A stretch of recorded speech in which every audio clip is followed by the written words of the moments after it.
No, no buzz. Just Bees Book Club. For the final book in this three-book audiobook only block that I'm recording, we're going to be talking about The Babysitter Lives by Stephen Graham Jones. And this one is actually an audiobook only. It was released this year, 2022. I think around August. It is an audiobook exclusive. I think it's available on a variety of different platforms by Stephen Graham Jones, the author of such wonderful books as My Heart is a Chainsaw, solid. The Only Good Indian, an absolute fucking banger. And like a dozen others that I have not caught up with yet. Uh, the Babysitter Lives is his sort of homage. Well, so My Heart is a Chainsaw is his homage to slasher horror in some ways. But The Babysitter Lives is another sort of slasher homage that is also a deeply haunted house book. Because the video I recorded right before this one was for The House on the Borderland by William Hope Hodgson. Uh, that one, I actually listened to that book again for the first time in a decade or so, and you can see how much I continue to like it because The Babysitter Lives does some real fucked up haunted house shit, and that's like the softest part of my brain, I think. Love 1999's The Haunting by Jan de Bont. Fantastic movie. Also, The Cinematographer on Cujo by Stephen King. A movie that's not quite as fantastic, but does have some really good shots. I like Jan de Bont. There's one other thing that he did. I can't remember exactly what it was, but I quite liked. Love Me, a I sometimes still say that House of Leaves is my favorite novel of all time.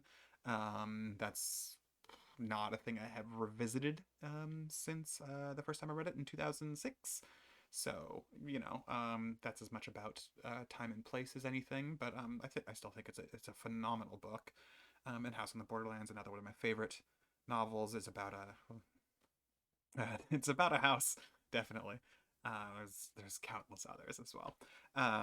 So the Babysitter Lives does haunted house babysitter slasher kind of shit. Um, and like I think it fucking rules. I think it's if you listen to audiobooks, and you do because you're a bee, because only bees are allowed here, and I'm a bee and you're a bee, so we're just bees talking. Um, uh, it's absolutely well worth your time.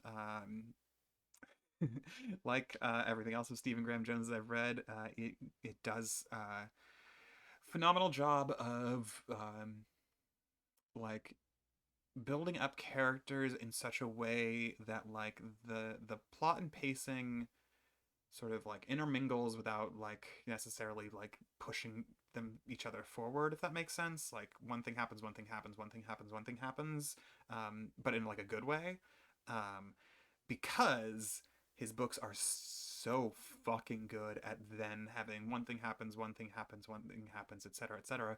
There's a rhythm, as it were, and then he fucks it. He then writes the most horrifying scene you've ever read.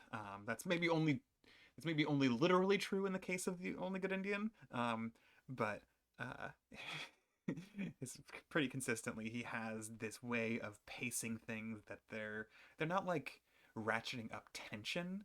They are there's a driving rhythm that is pushing you forward through the reading process, through the listening process, that is keeping you engaged and interested in what's happening, and then there's a fucking brick wall that happens. And that isn't always a horror scene. Sometimes it's a bit of introspection.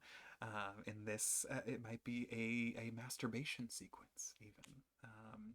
Which isn't to say that's not horrifying, but it, there's something about the rhythm to Stephen Graham Jones' novels that I think is just impeccable. And I haven't like read them, in such a way as to dissect that, because I do a lot of my reading in my in my in little 5-minute periods here or there, and time that can snatch away from my job and my other things. Um, but my my broad respect for his writing is huge. Honestly, it's I think he's yeah, yeah. I'll say is he my favorite horror writer that I'm aware of currently doing it? Maybe, probably. That's not a huge bench though, to be fair. Um, but like yeah, just phenomenal. The I didn't spend any time looking up anything since this last video, so I it's well, I got another one of these to record tonight that might be like 40 minutes long. So if my head has been vacated of things like character names, blame Stephen fucking King. Spoilers for my take on The Stand.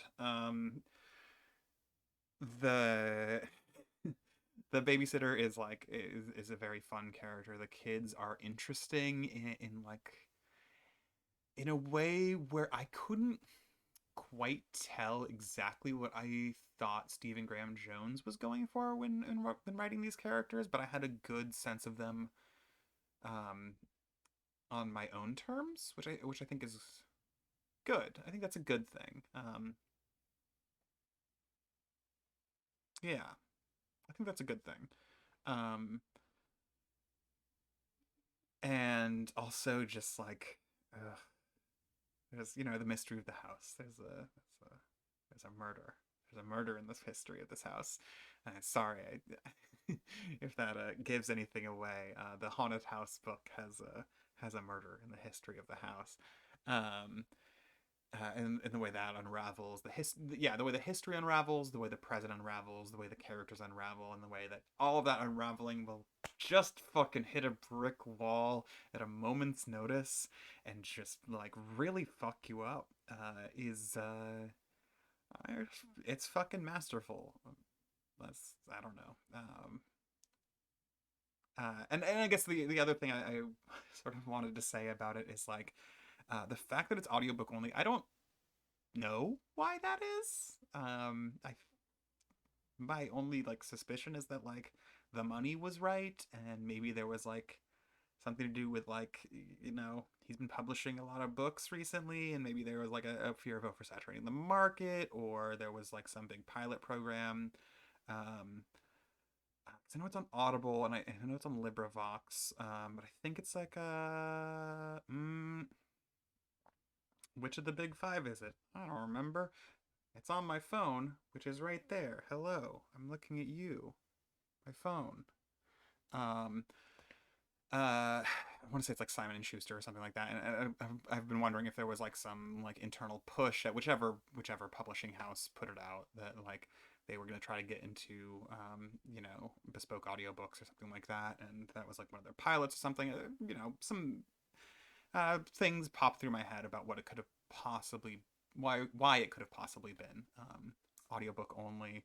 Um, but the one thing that like I can confidently say about that as a person who listened to it and like tried to think through what it would have been like to read it, the big thing that came to me was like I also happened to listen to this all in one day. I listened to this on Halloween Day, as a matter of fact. I popped it in the morning. I think I maybe listened to like the first 20 minutes or something the night before, and then popped it in the morning and just listened straight through. It's about like 8 hours long, so I was just like chilling, hanging out, doing dishes, cooking food, living an adult life, as it were. I think I walked to the store at some point. Um, uh, just with this in my ears the whole time, and like I distinctly remember a point where I was like, "Oh shit!" Like I think this is about to wrap up, and I think I know how it's about to end. Um, because like I said, it was just in my pocket, in headphones, and I was just sort of doing my thing. And then the thing I was like thinking was how it was going to end happened. And then I think at that point I needed to take my headphones out, and I looked and I was like, I'm halfway through this book. There's a whole nother half of this book. Okay. Uh, that's interesting. And that's not like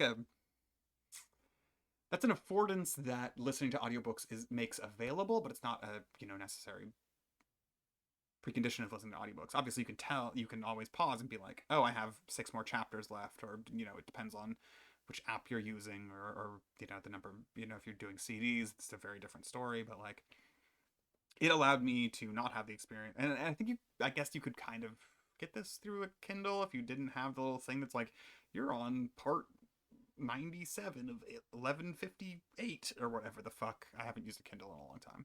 Um, or my iPad, honestly. Uh, my original generation iPad Mini.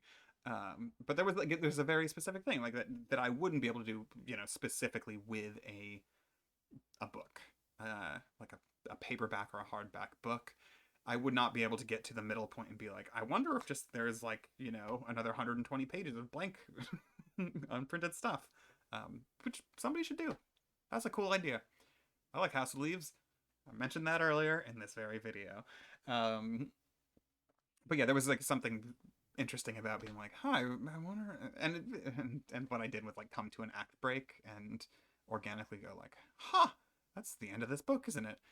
Which is fun. That was an interesting, unique experience that I wouldn't have gotten if I didn't listen to it as an audiobook in the particular way that I listened to it. Which is not to say that that's an intentional part of how this was produced. Again, I think it was probably something to do with publishing, because it most often is. Um, uh, and that's the end of that thought, and that's the end of all thoughts.